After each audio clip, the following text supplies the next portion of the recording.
있게 들릴 수 있게 제일 싫어하죠 애들이. 그때는 너무너무 떨려가지고 이거 옛날에 거기 나왔던 곡 아니야? 나 혼자 너무 옛날 사람이지.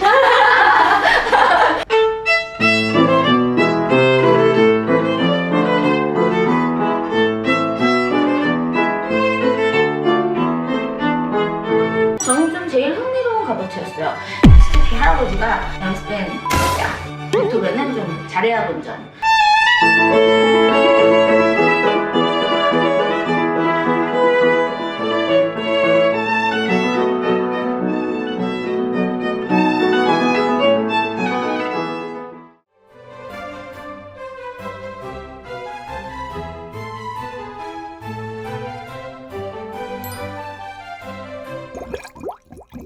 아홉 번째 곡, 민용의 가보트. 토마가 이제 프랑스 작곡가인데, 그래서 프랑스식으로 민용이 나오죠. 역시 이것도 가보트라서 충북 형식으로 보여주는데, 가보트를 많이 해보셨을 거예요. 2권에도 많이 나오고 3권에도 많이 나오고 가보트 정말 많은데, 여태까지 봤던 모든 가보트 중에서 저는 좀 제일 흥미로운 가보트였어요. 음표가 많고 조금 장식같이 했으면서도 그 장식음을 마음대로 애드립하게 만들지 않고 자기가 다 적어놨거든요. 좀 저는 이렇게 흥미로운 작곡 스타일이라고 생각이 들었어요. 그리고 이분이 굉장히 완벽주의구나 이런 느낌을 가진 게, 그 안에서 점점 그 긴장감이 고조되거나 이런 거를 또 하나하나 플랫도 넣었다가 내추럴도 넣었다가 이렇게 하면서 그 뉘앙스만으로 표현하지 않고 그 음으로 또 바꿔주려는 그런 노력을 굉장히 많이 했던 그런 작곡가인 것 같아요. 이 정도의 수준의 곡들 중에서는 조금 신선했다 이렇게 보시면 되겠습니다. 제 개인 피셜이고요. 그러면 한번 해보겠습니다.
토마에서 조금 더 한번 짚고 넘어가고 싶은 게 있는데요. 그랜드 포즈가 있잖아요. 그랜드 포즈라는 거는 다 같이 쉬는 부분을 얘기하는 거거든요. 모든 오케스트라 솔로 다 함께 쉬는 비는 부분을 얘기하는데, 그거를 이제 반주자와 같이 할 때도 마찬가지지만 내가 그것도 음악이라고 생각하고 충분히 음악 속에 흐르는 그 템포대로 쉬어준 다음에 가는 거 잊어버리지 마시고요.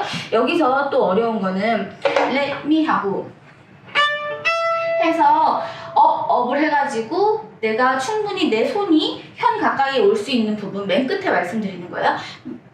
내가 위치를 회복시켜 준 다음에 그 다음에 피치카토를 정확하게 그 음을 딱 집어내는 거 굉장히 어렵거든요. 와주는 거, 그 부분만 부분 연습을 하신 다음에 곡에 대입시켜 주시는 거 제일 중요하고요. 그 다음에 한 가지 더, 솔샵 할 때 만약에 3번 어려우시면 4번으로 하는 것도 어떤 분들은 더 음정이 더 좋을 수 있다, 이런 거 참고해 주시면 되겠습니다. 그래서 피치카토 부분은 꼭 먼저 연습해 보시고 하시길 바랄게요. 그리고 마지막으로 그 끝은 두 개가 화음으로 피치카토를 하는 건데, 화음으로 피치카토를 하는 부분 제가 언제 한번 설명을 드린 적은 있을 거예요. 어떤 음이 멜로디냐 이거 되게 중요하거든요. 그래서 뒷부분이 화가 좀 더 무게감 있게 들릴 수 있게 파에다 돈 좀 더 주고 솔에다 돈 좀 더 주고 이게 제일 세게 들게 뒷부분에 더 힘을 줘서 그쪽에다가 압력을 더 줘서 파, 솔이 조금 더 세게 들려서 멜로디가 튀어나올 수 있게끔 따로 피치카토를 연습해 보시는 것도 멜로디가 부각되는 음악을 연주하는데 중요한 포인트일 것 같아요. 10번째 가보트 가겠습니다. 역시 프랑스 작곡 릴리 건데요. 아주 가보트스러운 그런 가보트를 지금 여기에 구사를 해놨어요. 중간중간에 잠깐 쉬었다 가는 부분, 다시 타고 올라가는 부분, 반복이 되는 부분 이런 것들이 굉장히 전형적인 가보트스러운 그런 느낌을 많이 받았었고요. 그리고 이권에서 처음 나오는 건지는 잘 모르겠는데 아마 처음일 것 같아요. 익스텐션이라고 원래 위치가 아닌데 조금 더 뻗어서 익스텐션해서 포지션 이동을 하지 않고 그 안에서 다 해결해주는 그런 부분 벌려서 해결해주고 다시 돌아오는 거 익스텐션이 나오는 부분이 있어서 그거를 따로 연습하고 해결해 주시면 좋고요. 리듬 문제 붓점 끝에 붙은 음이 한 음이 아니라 두 음으로 쪼개진 것들이 많아요. 이런 식으로 뒤에 짧은 음들이 붙는 것들이 많아서 활 각도 변화 때문에 늦어지지 않도록 따로 또 부분 연습을 해주시는 게 좋습니다. 그러면은 릴리의 가보트 한번 가보겠습니다.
마의 11번째 곡이 왔습니다. 사장조의 미니어트. 이게 제일 싫어하죠, 애들이. 왜 이런 긴 슬러에다가 이건밖에 안 되는데 붓점도 넣고 손가락은 막 반 포지션 또 그쵸 2분의 1 포지션 막 나왔다가 다시 올라갔다가 어떻게 내가 생각했을 때 1권에서 말씀드렸지만 스즈키협회 할아버지 있잖아요. 스즈키 할아버지가 뒤로 가면 갈수록 너무 어려운 걸 놔서 맨 마지막 부분 두세 곡 정도는 진짜 좀 여기 권에 있는 게 맞나 싶은 곡들이 꽤 있거든요. 그래서 역시 이제 마지막 페이지에 두 곡이 남았는데 둘 다 꽤 어렵습니다. 특히 사장조의 미니어트는 애들이 다 너무너무 싫어해요. 베토벤 거라서 그런가 싶기도 하고요. 베토벤은 프로들 사이에서도 잘해야 본전이라는 곡으로 유명하거든요. 어떤 곡이든지 간에 베토벤은 좀 잘해야 본전. 못하면 너무 티나지만 잘해봤자 이제 그만큼 연주하기가 어렵다는 뜻이겠죠. 반음짜리 그 체계를 많이 쓴 것도 그렇고 활에서 많이 넣어가지고 그 뉘앙스를 살리려고 한 것도 그렇고 슬로 스타카토도 막 2배로 넣었어요. 다른 사람들보다 4음씩 막 넣게끔 돼 있고 2음 4음 체계였다가 3음 3음 체계였다가 이런 식으로 막 바꾸기도 하고 아무튼 전체적으로 어려운데 활을 길게 쓰는 와중에 또 액센트까지 중간중간 막 들어가 있습니다. 그래서 아주 신경 쓸 것이 많은 곡이지만 완벽하게 다 지키지 않아도 된다는 거. 여러분들이 신경 쓰실 거는 내가 이 활 안에 다 넣을 수가 없다면 일단 잘라서 각활로 연습을 하고 그 다음 한 박자씩 슬러를 넣어보고 다시 이게 익숙해진 다음에 세 박자를 다 슬러를 넣고 이런 단계적인 연습 그리고 처음부터 끝까지 완주가 가능하느냐 이런 거를 좀 더 목표로 삼고 연습을 하시면 될 것 같아요. 그럼 한번 해볼게요.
다음에 보케리니. 이 노래는 저의 어릴 적 첫 연주곡입니다. 연주의 데뷔곡이라고 볼 수 있겠어요. 그때는 너무너무 떨려가지고 진짜 마음속으로는 막 덜덜 어떡하지, 막 다 까먹으면 어떡하지 막 이렇게 했는데 저희 엄마가 딱 봤더니 머리를 촥 이렇게 하는 거예요. 마음속은 그렇지 않았거든요. 그래서 너 무대 체질인가 막 이랬었는데 마음은 머리를 덜덜 떨었던 그런 기억이 아직까지 생생한 그런 저의 첫 연주의 곡이었어요. 그때보다 잘하겠죠? 그쵸? 미니어트인데 되게 형식을 지켜준 미니어트죠. ABA 구조로 미니어트 했다가 트리오 나왔다가 다시 돌아가는 그런 구조고요. 저희가 지금 다카포가 있는 곡들은 앞에는 리핏을 다 하다가 맨 마지막에 다카포를 한 다음에는 리핏을 하지 않고 그냥 피네까지 가는 그런 형식을 지금 취하고 있습니다. 너무 길어서요. 그래서 트리오에서 점차 이렇게 타고 올라가는 그런 어떤 음계의 즐거움 이런 거를 좀 느낄 수 있는 곡이고 보케리는. 그리고 가운데에 피아노하고 막 이렇게 주고받는 부분이 있어요. 되게 잘 세셔야 되거든요. 쉼표를 내가 어떻게 셀 것이냐, 그 쉼표를 셀 때 피아노가 어떻게 진행되는지 멜로디로 외울 것이냐, 뭐 이런 것들을 좀 중점을 두고 보시면 좋을 것 같습니다. 싱코페이션 부분이 있죠. 딴딴딴딴 이렇게 가운데 이렇게 당김음이 나오는 것들, 싱코페이션. 그거를 처음에는 이렇게 나눠서 생각해서 두 개씩 들어가는구나, 빰딴딴딴 이렇게 두 개씩 들어가는구나 이렇게 생각을 해보고 그 다음 연결해서 마치 가운데서 공주를 당기듯이 이런 기분을 만끽하시면서 싱코페이션 먼저 연습하고 가시고요. 그 다음에 역시 다른 그 곡들에서도 마찬가지지만 옛날 곡이어가지고 위음부터 트릴이 시작되는 거 그런 거 다 느끼셨을 거예요.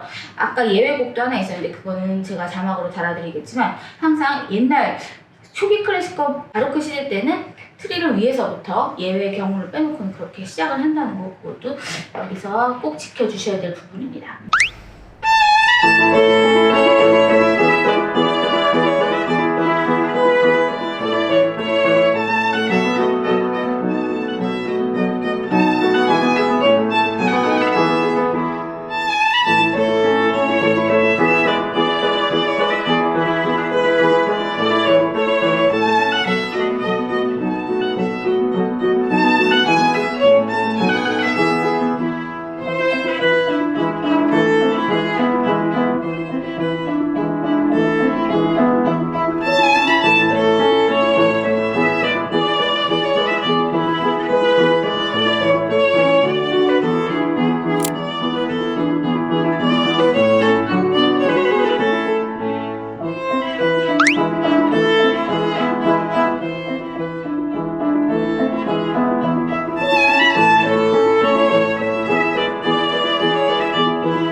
이권 전체를 한번 쭉 훑어봤는데요. 모자란 설명은 제가 자막으로 더 넣도록 하겠고요. 여기까지 따라와 주셔서 감사합니다. 천천히 느리게 속도 조절하셔가지고 먼저 연습해보시고 차근차근 올리시는 거 절대 잊지 마세요. 그러면 다음 시간에 또 찾아오겠습니다. 감사합니다.